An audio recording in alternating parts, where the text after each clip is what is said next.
Hi everyone, and welcome back to Sound as Story.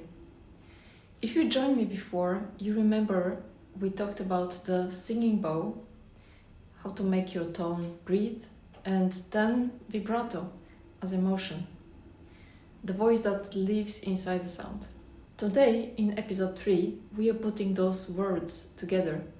We are going to look at how the bow and the vibrato talk to each other, how they build phrasing, color, and style. By the end of this lesson, you understand how to balance 5 elements of tone production: bow speed, bow pressure, sound point, vibrato speed, and vibrato width, and how that balance changes when you play Bach versus Brahms versus Shostakovich or contemporary music. The bow initiates and sustains tone. The left hand refines it. Right hand controls certain articulations, phrasing, and projection. The left hand adds vibrato, intonation, stability, and tonal nuance. A professional sound requires both systems to function as one coordinated mechanism. When bow motion and vibrato response are synchronized, the tone gains depth, resonance, and flexibility. So let me demonstrate for you how would a phrase sound with fixed vibrato, and then how it will sound if it's coordinated vibrato. So I will play first with fixed vibrato, which means that I'm using the same vibrato regardless my phrasing.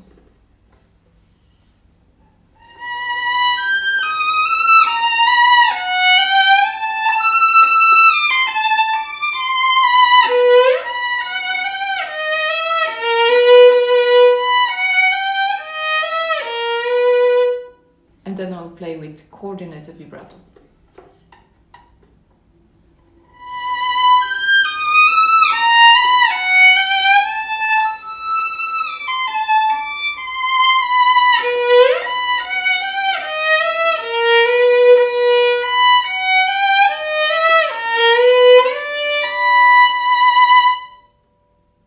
I hope you heard the difference.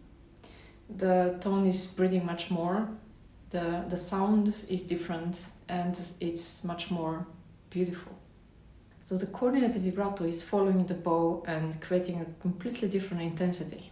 So let's talk about the 5 elements of the tone production. Every violin tone depends on the coordination of 5 essential elements. Bow speed controls energy flow and dynamic level. The bow pressure, the weight of the bow, defines the string resistance and the tone density. The sound point, the contact position between bow and bridge, that governs the brightness and the projection of the bow, the sound. Vibrato speed determines emotional intention and liveliness, and the vibrato width establishes a tonal breadth and richness. These elements constantly interact. If one changes, the other must compensate to maintain the tonal equilibrium. For example, increasing bow speed requires slightly reduced pressure and broader vibrato to maintain core sounds. So if we increase the speed of the bow, we need to change the vibrato to have more broad vibrato. So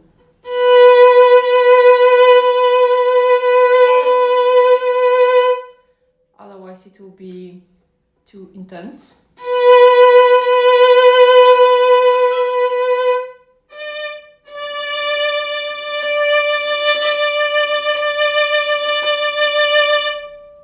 Moving towards the bridge demands slower bow speed and narrow vibrato to preserve focus. So we need slower bow speed closer to the bridge and more narrow vibrato.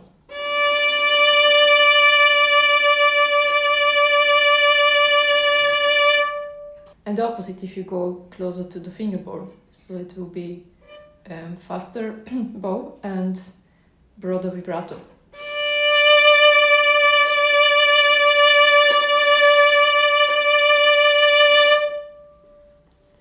Of course, you need to practice this and try on your own. It depends really on the style and what you like. what kind of tone production you like for the piece that you're playing. So it's very individual as well. Professional tone control is not just reaction, it's anticipation. You must predict how each element affects the rest. When the bow accelerates, vibrato generally widens to match intensity. As the bow lightens or slows, vibrato narrows to stabilize pitch and avoid tonal distortion. This coordination prevents imbalance and ensures a seamless legato line. Think of the bow as defining the dynamic contour, while the vibrato refines internal pitch energy with that frame. The balance of all of these 5 elements changes depending on the stylistic context. Your sound must adapt to the composer's period and language. So go and grab a violin and let's experiment on all of these 5 elements. To make it easier for you and for me, let's play fast vibrato first on all of the elements. So bow speed, bow pressure and contact points. So we play only fast vibrato. Okay, so we start with bow speed. It's going to be fast, with fast vibrato. And we are always going to play the A major scale, only 1 octave. So fast speed, fast vibrato.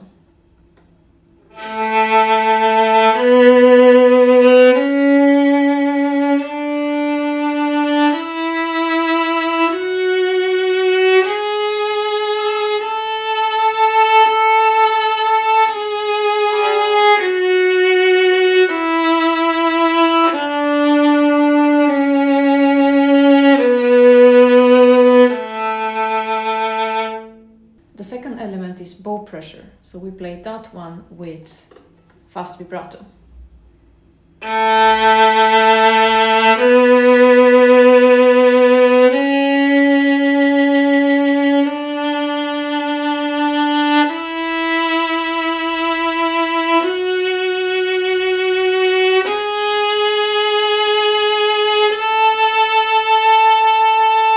And then we experiment with the sounding points. So I will start with sounding point close to the bridge, and then I will play more far away. Let's say I will be closer to the fingerboard, but you should know that there are more positions of the sounding point. We say that there are 5 sounding points, so if this is 1, this is 5. So I'll try to be quite close to the bridge first and then quite far from the bridge. With fast vibrato again.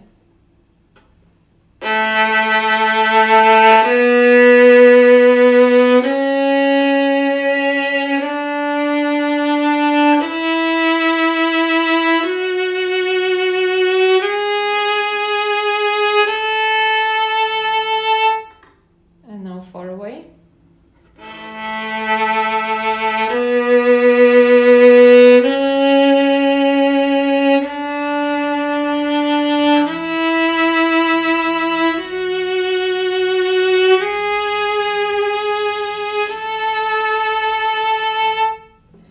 Okay, so now let's try the same but with slow vibrato.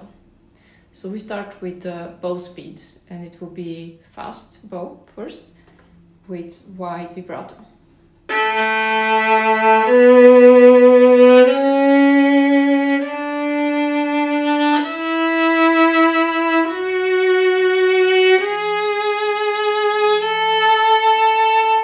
And then slow bow, so slow speed and slow vibrato.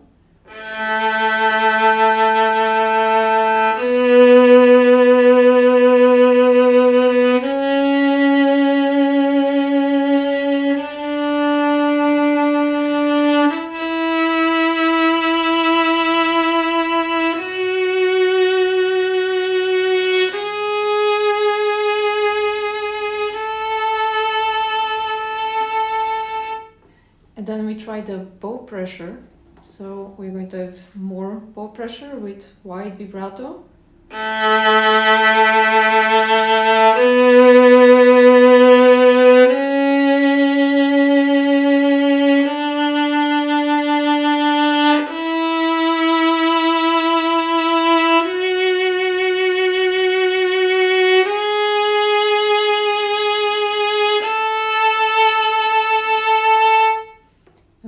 less bow pressure.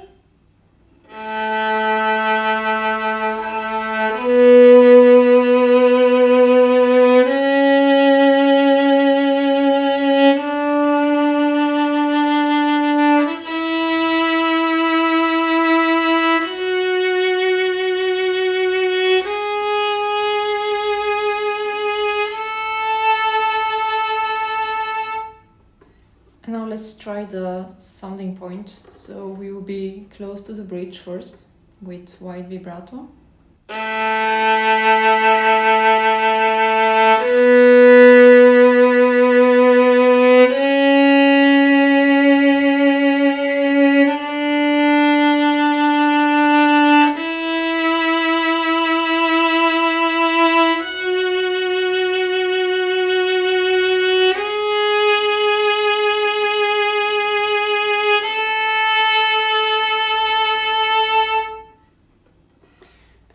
You should always try to produce a beautiful sound regardless if you're close to the bridge or not. And I noticed that I didn't.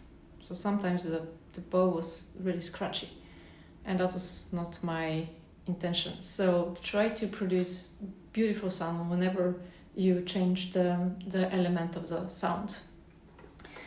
So now let's try to play it closer to the fingerboard. So another sound point with wide vibrato.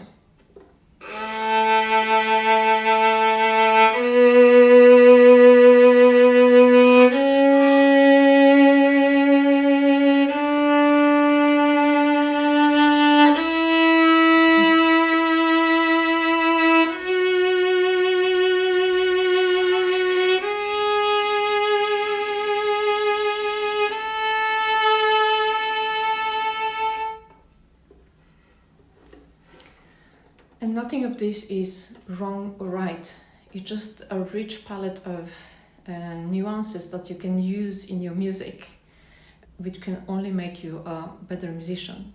Because if you experiment with this, you can find your own tone. You can variate the tone depending on which style you're playing and which string, of course, that we didn't talk about. Now we just played on the G and D string. But not to make this video too long, I didn't play and I didn't show how it will sound on A and E string. So please try to experiment on A and E string. You can continue to play the A major or from D string, for example, to save time, or just play all of the octaves in first position from G to E string. So you finish on the third finger on E. That will be your last note. So you start from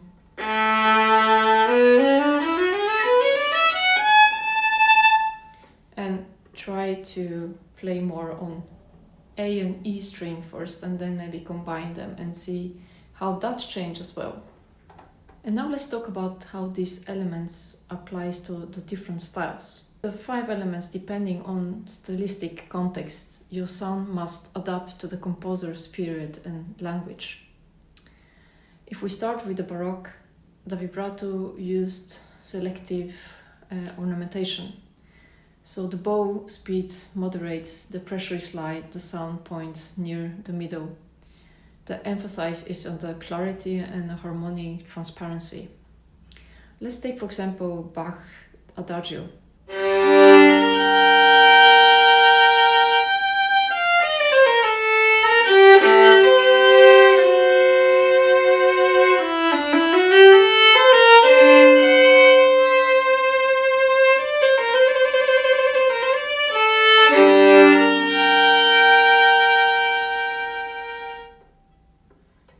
So I'm choosing to use very narrow vibrato, and that makes the sound more clear and less romantic, because if I use a broader vibrato, that's very typical for the romantic era of the music. So I'm keeping it very small and almost invisible in this style. I think in a classical style, the vibrato continues to be very subtle and narrow. The bow maintains smooth distribution and centered sound point. The goal is to have a balanced purity of the tone. So I will start with Mozart 5th Concerto and I will go directly to the fast phrase.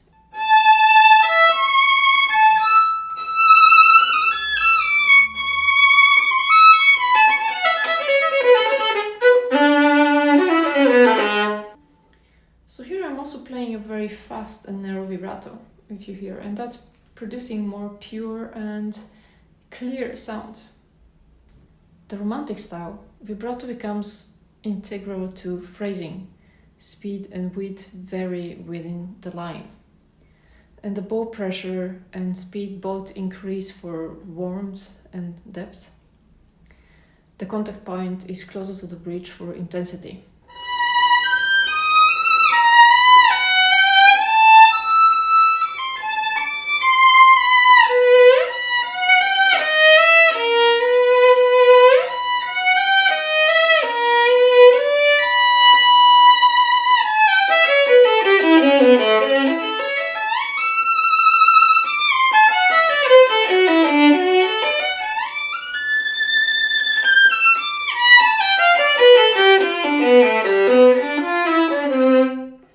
In the 20th century and contemporary styles, you may need to use extremes, non-vibrato for clarity or wide, fast vibrato for tension. Bow have to adapt rapidly between sol tasto and sol ponticello to modify color. You may have audition to play for orchestra and then you can test that on your repertoire.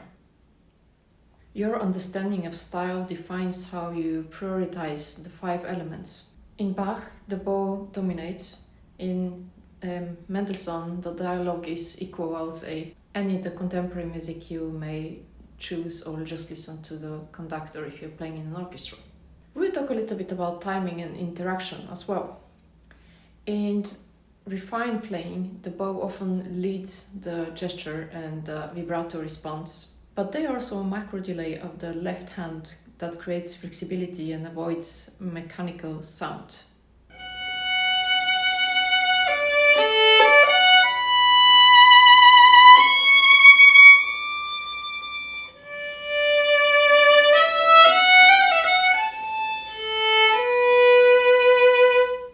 You may want to make a micro delay of the vibrato when you start a phrase, like I did now, depending on what is your choice or preference style. So here I choose not to start with the vibrato immediately together with the bow, but I start slightly after, so I put the bow on. And then I start with quite narrow vibrato, but then I'm widening it. So you can choose also these micro delays and of course do different vibrato on the same note. Start narrow and then widen, and then you can also choose to do the opposite. This timing nuance adds a human phrasing to the sustained note. It sounds like a singer. Let's talk also about managing the energy. At the phrase peak, increase bow speed and weight progressively, while widening the vibrato. As you release, decrease both gradually and narrow vibrato width. This proportional control creates a natural energy curve and prevents over-pressing at the end of the phrase. So let's say we are playing just a scale now, and you will go up with the crescendo, then the vibrato will be more narrow at the peak. As you go down and you want to do the phrase maybe with a decrescendo, you want to make it more wider, the vibrato, and to decrease the pressure of the bow. So we do first more bow and wider vibrato, then narrow vibrato as we go to the peak of the phrase, and then we do the opposite. You can do that just as a little experiment. So I will start with D major from the 3rd position.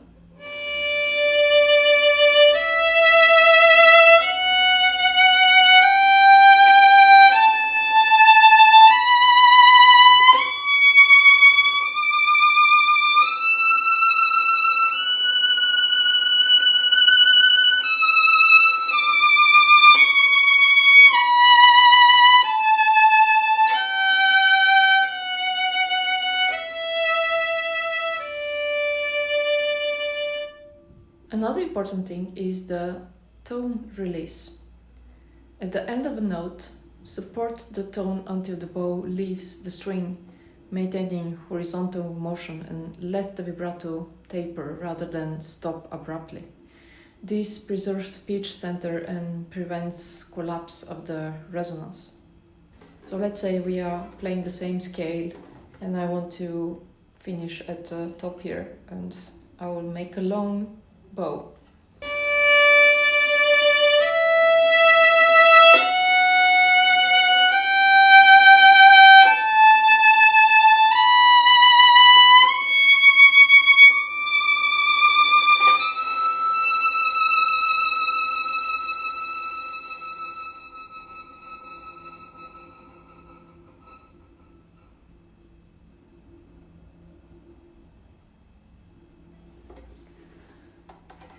Very often I continue to vibrate on the string even after I lift the bow, because that somehow creates end of the vibration. It sounds better somehow, even so the bow is not playing anymore. And I think it's also a nice thing to do visually. Integrate these practice examples in the pieces that you are playing now. Try this sequence of a short lyrical passage or just a scale, perhaps also from Bach, Adagio if you are playing it, or Mendelssohn Concerto or other musical pieces, and try to play only with the bow, listen to the structure, and then add vibrato proportionally to the bow motion. Adjust each of the 5 elements according to the style. You can record and listen and identify where the 2 hands diverge or align. For this week's study, I wanted to select 3 contrasting phrases: Baroque, Classical, and Romantic. Determine your setup for the 5 elements of tone production in each of them. Observe how style influences your balance between bow and vibrato. Mastery of these relationships is what transforms a controlled sound into intentional, stylistical, convincing voice. Thank you for watching Sound as a Story, Episode 3, The Dialogue of Bow and Vibrato. In your next session, we will focus on color and resonance, refining timbre through harmonic content and bow placement. See you in my next video.